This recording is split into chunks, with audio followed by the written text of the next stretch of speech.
Bismillahirrahmanirrahim. Assalamualaikum warahmatullahi wabarakatuh. Bihamdillah wassalatu wassalamu ala rasulillah wa ala alihi wa sahbihi wa mawalah wa la hawla wa la quwata illa billahi wa ba'd. Kita lanjutkan kajian kita, masih membahas Qawaidul Arba, dan kita masuk pada kaidah terakhir, al-qaidatu ar-rabi'atu, kaidah yang keempat. Qala al-muallif rahimahullahu ta'ala, anna musyriki zamanina aghladu syirkan minal awwalina, li'anna al-awwalina yushrikuna fir rakha'i wa yukhlisuna fi syiddati, wa musyriku zamanina syirkuhum daimun fir rakha'i wasyiddati.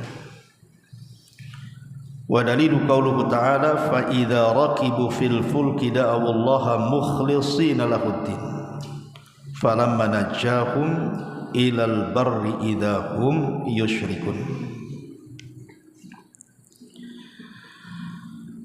Kaidah yang keempat di sini, mu'allif mengatakan anna musyriki zamanina, orang-orang musyrik di zaman kita, artinya di zaman pengarang kitab ini Syekh Muhammad bin Abdul Wahhab, berarti kurang lebih 300 tahun sebelum 300 tahun yang silam, Syekh mengatakan seperti ini, aghladu syirkan, lebih parah syirkan kesyirikannya, minal awwalin, dibandingkan kesyirikan orang-orang yang awal-awal, maksudnya orang-orang jahiliyah di zaman Nabi SAW. Li'annal awwalina, karena orang yang awal-awal, maksudnya orang-orang jahiliyah di zaman Nabi itu, yusyrikuna fir rakha'i, mereka melakukan kesyirikan fir rakha', di waktu mereka sedang senang, wa yukhlisuna fi syiddati, tetapi ketika mereka sulit, susah, wa yukhlisuna, mereka mengikhlaskan ibadah kepada Allah, fi syiddati, di waktu mereka sedang kesulitan.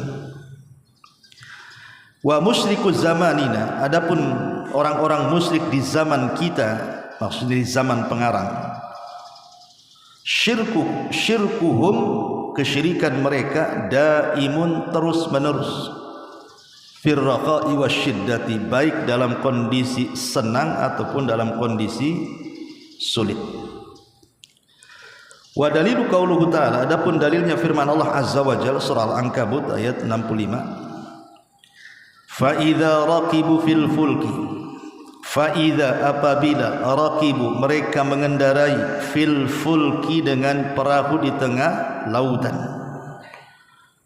kemudian datang gelombang, da'awullaha mukhlishina lahuddin, maka mereka berdoa kepada Allah mukhlisina, dalam keadaan ikhlas, lahu, bagi Allah, ad-din, ketaatan. Falamma najjahum, akan tapi ketika Allah selamatkan mereka, ilal bari, ke daratan, idza hum yusyrikun, tiba-tiba mereka menyekutukan Allah lagi. Jadi kaidah yang keempat ini, pengarang ingin mengatakan kepada kita bahwa kesyirikan di zaman Nabi itu lebih ringan dibandingkan kesyirikan di zaman pengarang. Itu di zaman pengarang, Syekh mengatakan seperti ini, apalagi di zaman kita ini. Kalau di zaman pengarang saja sebelum 300 tahun mengatakan bahwa kesyirikan di zamanku itu lebih dahsyat dibandingkan kesyirikan di zaman Nabi, apalagi kesyirikan di zaman sekarang lagi. Karena semakin jauh zamannya dari Nabi itu tentu semakin buruk, seperti riwayat Anas bin Malik radhiyallahu anhu, walladzi ba'dahu syarrun minhu, sayati alaikum zaman walladzi ba'dahu syarrun minhu. Akan datang zamannya di mana setelahnya lebih buruk dibandingkan sebelumnya. Saya contohkan satu kisah biar antum paham. Di zaman Nabi SAW ada seorang sahabat namanya Ikrimah bin Abi Jahlin. Ikrimah bin Abi Jahl, anaknya Abu Jahal, Ikrimah itu. Dan dia orang yang paling memusuhi Nabi, ikut bapaknya Abu Jahal. Ketika terjadi Fathu Mekah, pembebasan kota Mekah, maka ada orang-orang yang tidak dimaafkan Nabi. Halal darahnya untuk ditumpahkan. Kenapa? Karena di masa permulaan dakwah Rasul mereka paling sengit permusuhannya. Tapi mayoritas orang-orang Mekah diampuni oleh Rasul. Dan Rasul mengatakan, idhabu fa antumut tulaqa. Pergi kalian saya maafkan. Tapi ada orang-orang yang tidak dimaafkan Nabi dan dihalalkan darahnya, dikejar, tangkap pun. Salah satunya Ikrimah bin Abi Jahal ini. Akhirnya karena Ikrimah ketakutan, bersama teman-temannya yang musyrik itu lari ke Syam. Dari Mekah lari ke Syam. Kemudian naik perahu. Di tengah-tengah lautan tiba-tiba diserang oleh macam-macam ombak, kiri, kanan, depan, belakang. Makin ketakutan mereka. Maka sebagian orang-orang musyrik yang ada di perahu itu menyarankan kepada yang lainnya, sebaiknya kita semua mengikhlaskan doa kita kepada Allah. Sebaiknya kita semua yang hadir di perahu ini mengikhlaskan doa kita kepada Allah. Itu di atas kesyirikan mereka. Maka kata-kata itu kemudian masuk ke hati sanubari Ikrimah dan mengatakan, ya Allah, kalau seandainya hari ini kau tidak menyelamatkan diriku di lautan, maka di daratan selamanya kau tidak akan menyelamatkan aku. Kalau di lautan saja kau celakakan aku, macam mana kalau di daratan? Akhirnya kemudian Allah takdirkan perahunya selamat. Dan Ikrimah mengatakan, demi Allah apa yang didakwahkan Muhammad itu benar. Setelah dia diselamatkan itu, dia mengatakan, demi Allah aku baru tahu Tuhannya Muhammad, katanya. Karena diselamatkan dari perahu dan dia berdoa kepada Allah dengan cara ikhlas. Maka dia berjanji ingin menemui Rasul dan masuk Islam. Akhirnya kemudian Ikrimah pun datang kepada Rasul, kemudian bersyahadat di hadapan Rasul, dan baik Islamnya, kemudian meninggal di perang Yarmuk. Dari kisah Ikrimah bin Abi Jahal ini kita bisa petik pelajaran. Lihat bagaimana orang-orang musyrik di zaman itu, mereka melakukan kesyirikan itu kalau sedang kepepet saja. Kalau sedang ada masalah, dirundung dengan berbagai macam kesulitan, maka mereka mengikhlaskan doa-doa mereka kepada Allah. Seperti yang terjadi kepada Ikrimah. Atau contoh yang lain yang mudah. Ketika Abrahatul Asram, kenapa disebut Asram? Karena hidungnya tertebas pedang sehingga rata, maka disebut Asram. Nggak punya hidung, rata dengan muka, itu disebut Asram dalam bahasa Arabnya.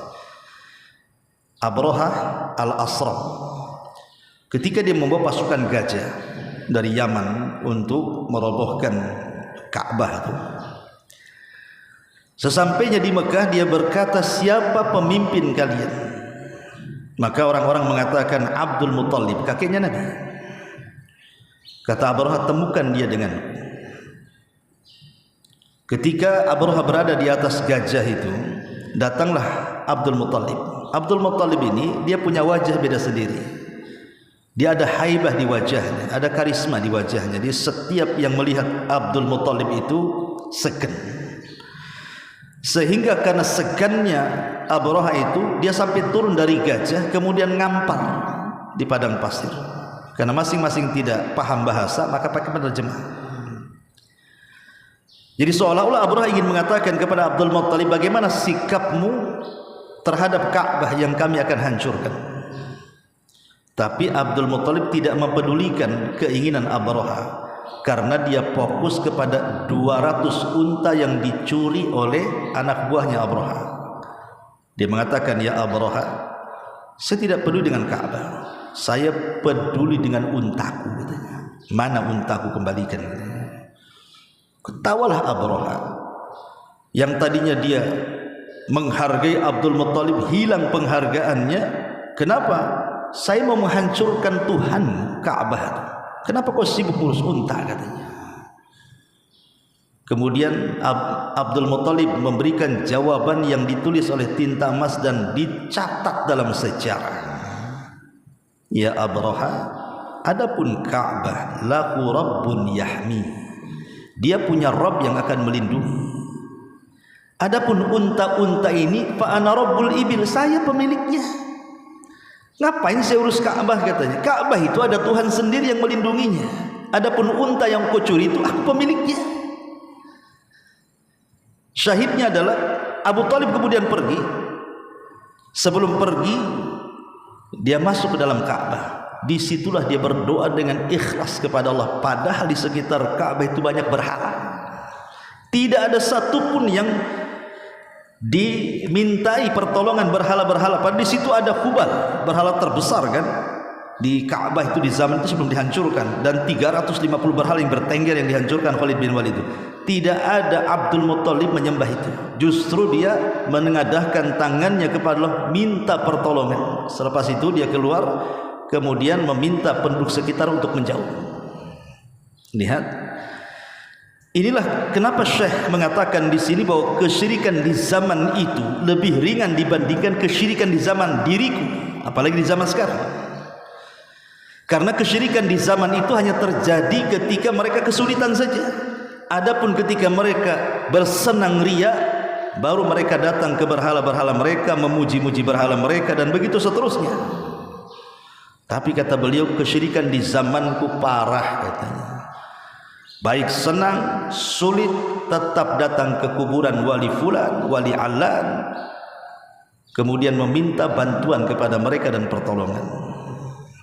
Dan makanya di sini dia mengatakan, anna musyriki zamanina aghlad syirkan minal awwalin. Kesyirikan di zamanku, kata Syekh, lebih parah dibandingkan kesyirikan di zaman awal-awal, maksudnya di zaman jahiliyah. Kenapa? Li'annal awwalina yusyrikuna fir raha wa yukhlisuna fi syiddati. Mereka orang-orang musyrik di zaman awal-awal, di zaman jahiliyah, hanya menyekutukan Allah di waktu senang tapi mengikhlaskan di waktu susah. Wa musyriku zamanina, adapun kesyirikan di zaman kami, kata Syekh, kesyirkuhum daimun fir raha'i wasyiddah. Kesyirikan mereka terus baik senang ataupun susah. Kalau di zaman Syekh Muhammad bin Abdul Wahab yang sudah 300 tahun lewat dari kita, kondisinya seperti ini, ya di zaman sekarang lebih parah lagi. Bahkan hari-hari ini saya lihat YouTube itu ada pembongkaran makam-makam palsu di Jawa Barat yang diklaim sebagai makam Ba'alwi, katanya. Padahal nggak ada isinya. Jadi sengaja dibuat-buat makam Habib Fulan, dijadikan ladang bisnis. Karena orang yang ziarah kubur itu karungan duitnya. Lah orang-orang yang datang di zaman sekarang ke kuburan wali-wali, ke kuburan Habib-Habib, ke kuburan apalah kan gitu, yang dianggap soleh. Orang yang datang ke situ itu bukan orang yang senang saja, kebanyakan orang sulit. Kebanyakan yang cari jodoh, kebanyakan yang gulung tikar ekonominya, kebanyakan yang jadi pejabat, kebanyakan yang ingin macam-macam kan. Justru terbalik di zaman sekarang ini. Kalau di zaman dulu waktu sulit mereka ikhlas, di zaman sekarang waktu sulit melakukan kesyirikan. Lihatlah. Tapi walaupun demikian bahwa kesyirikan itu bertingkat-tingkat, sama dengan tauhid bertingkat-tingkat. Orang yang jadi dukun dengan orang yang datang ke dukun, ya lebih parah dukunnya dibandingkan orang yang datang ke dukun, walaupun sama-sama syirik. Walaupun di neraka kalau dua-duanya melakukan syirkul akbar, ya tentu ma'aluhum minan nar, pasti mereka akan masuk neraka, dikekalkan di dalamnya. Tetapi tentu tingkat azabnya juga akan berbeda-beda. Lah di dunia juga sama, kesyirikan itu bertingkat-tingkat. Maka orang-orang yang melakukan kesyirikan di zaman Rasul, walaupun mereka mengikhlaskan di waktu mereka sedang sulit, dan mereka melakukan kesyirikan di waktu mereka senang, dengan di zaman Syekh dan di zaman sekarang ada kesyirikan di waktu senang dan susah, ya sama-sama kesyirikan, menyembah selain Allah, masuk neraka dua-duanya. Tapi yang ingin saya katakan bahwa kesyirikan bertingkat-tingkat dan azab juga bertingkat-tingkat. Ma'asyiral muslimin yang dimuliakan Allah Azza wa Jalla, Syekh Suhaimi hafizahullah taala, beliau menambahkan beberapa poin. Kalau Syekh Muhammad bin Abdul Wahab kan hanya satu poin ini saja, ya, tidak ada lagi.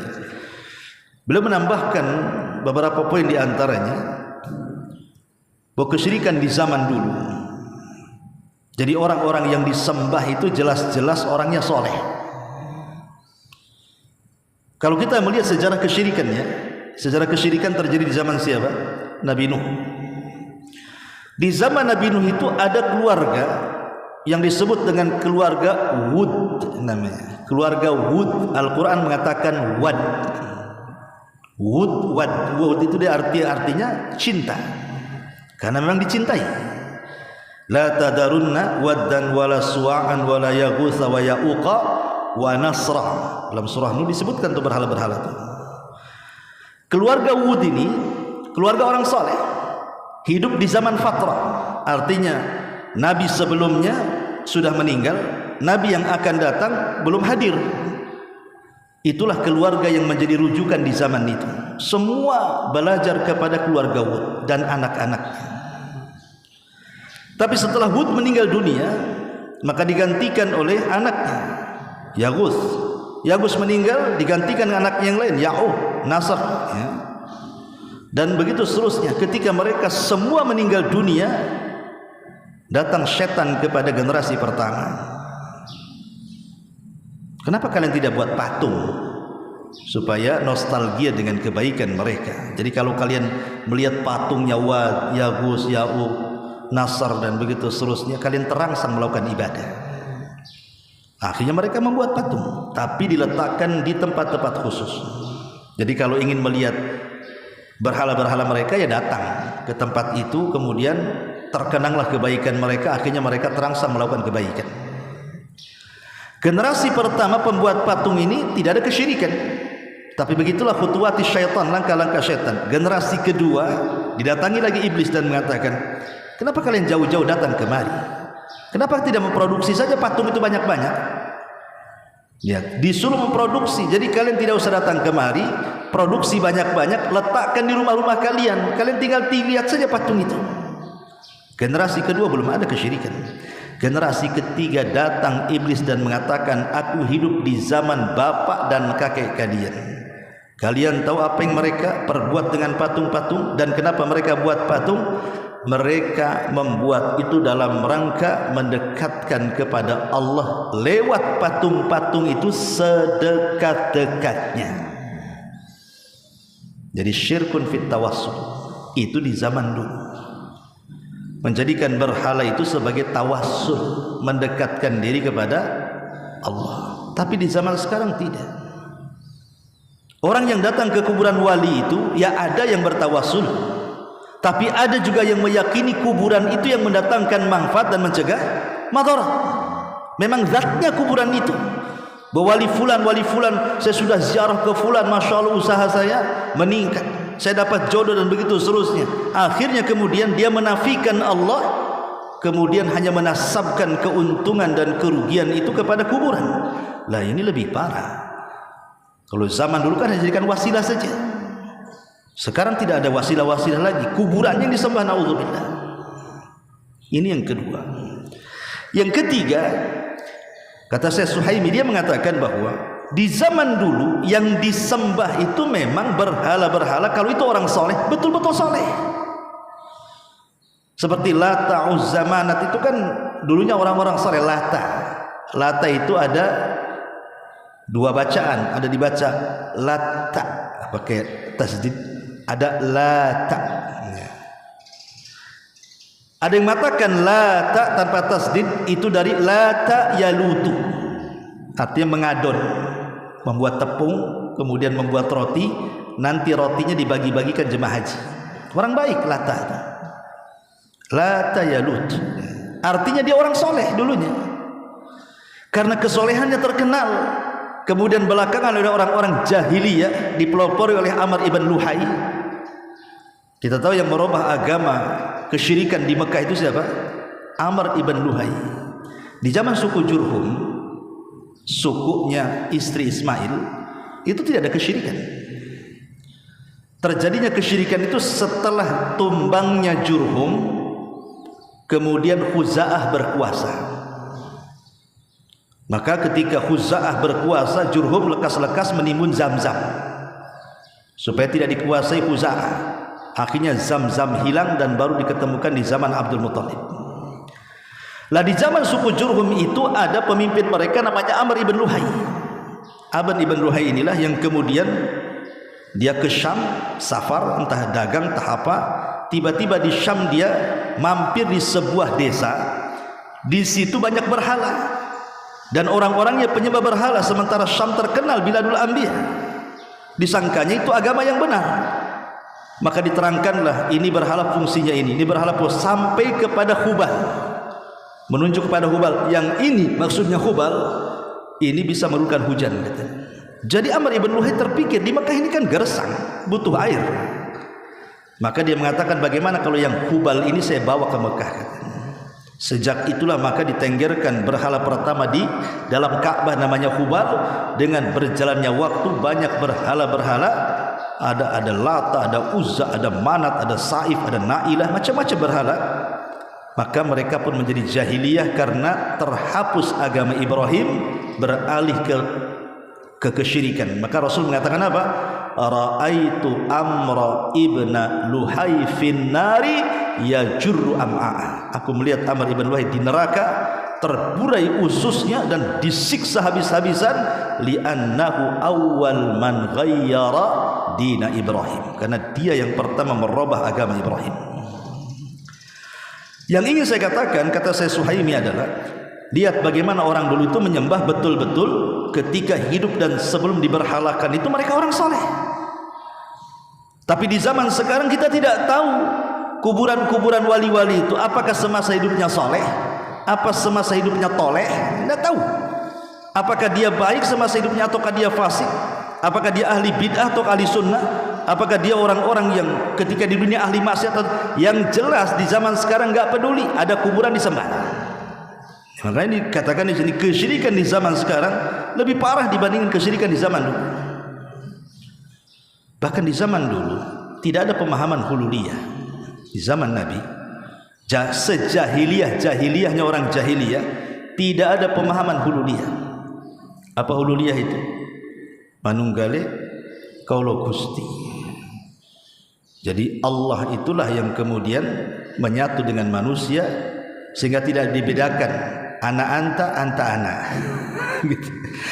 Jadi kamu saya kamu katanya. Nggak bisa dibedakan mana Tuhan mana hamba karena sudah melekat dalam badannya. Itu namanya syirik hululiyah. Kalau dalam cerita perwalian itu namanya apa? Syekh Siti Jenar itu apa? Yang punya pemahaman hululiyah itu, yang kemudian dieksekusi. Ya, cerita filmnya sih kayak gitu. Ya, orang-orang pemahaman halaj, ya, orang-orang sufi sesat yang di zaman dulu, ya kan? Di zaman itu tidak ada, di zaman Nabi hululiyah itu. Meyakini Allah menyatu. Syirik-syiriknya kesyirikan sekelas Abu Jahal, Abu Lahab, Umayyah, Uqbah, Utaibah, macam-macam kesyirikan. Walid dan begitu seterusnya. Tidak ada yang memahami seperti itu. Tapi di zaman sekarang banyak orang-orang yang sudah mengaku tingkat tertentu dalam Islam, dimulai dari syariat, kemudian naik menjadi hakikat, naik menjadi ma'rifat dan begitu seterusnya. Ada yang memahami sebagian yang ekstrim dari mereka itu, kalau sudah sampai tingkat ma'rifat berarti Allah sudah masuk ke diri seseorang, jadilah dia hululiyah. Seperti antum buat kopi, ada air, ada kopi, ada gula, diaduk lah, disitulah jadi satu. Allah sudah nyatu sehingga tidak perlu sholat, tidak perlu puasa, tidak perlu zakat. Ngapain sholat, puasa, zakat katanya? Oh, Tuhannya sudah ada dalam dirinya. Itu yang sholat zakat itu yang masih syariat, yang belum menyatu ketuhanan dengan badannya. Ini kan payah, kawan. Ini kesyirikan yang paling parah di zaman sekarang juga. Tidak mungkin Allah menyatu dengan makhluknya. Allahu ba'inun an khalqi. Allah itu jauh dari makhluknya. Ya, dia dekat, tapi dia jauh secara zat. Dekat dengan pengetahuannya, dekat dengan pengawasannya, ya betul. Tapi dekat dengan zatnya, masuk ke dalam diri seorang, mustahil. Sekelas Nabi saja tidak ada yang seperti ini. Nabi apakah bersatu? Harusnya yang bersatu Allah dengan manusia itu ya Nabi, kan? Nabi aja enggak. Tiba-tiba orang sekarang menciptakan sebuah pemahaman yang jauh lebih parah kesyirikannya dibandingkan di zaman dulu. Dalilnya di sini wa qauluhu ta'ala fa idza raqibu fil fulki, apabila mereka naik di atas perahu, kemudian datang gelombang dari mana-mana, da'awullah, mereka pun berdoa kepada Allah, mukhlisina lahuddin, mengikhlaskan kepada Allah ad-din, ketaatan, artinya betul-betul ikhlas. Tetapi falamma najjahum ilal barri idahum yusyrikun, tatkala kami selamatkan mereka ke daratan, tiba-tiba mereka melakukan kesyirikan. Berarti selesailah kitab Qaidul Arba'. Apa lagi? Sudah selesai. Tadi murajaah lagi sudah selesai. Ya terserah nanti Ustaz Aswad yang menentukan kitabnya. Subhanallah bihamdika, asyhadu an la ilaha illa anta, astaghfiruka wa atubu ilaik. Allahu ta'ala. Assalamualaikum warahmatullahi wabarakatuh.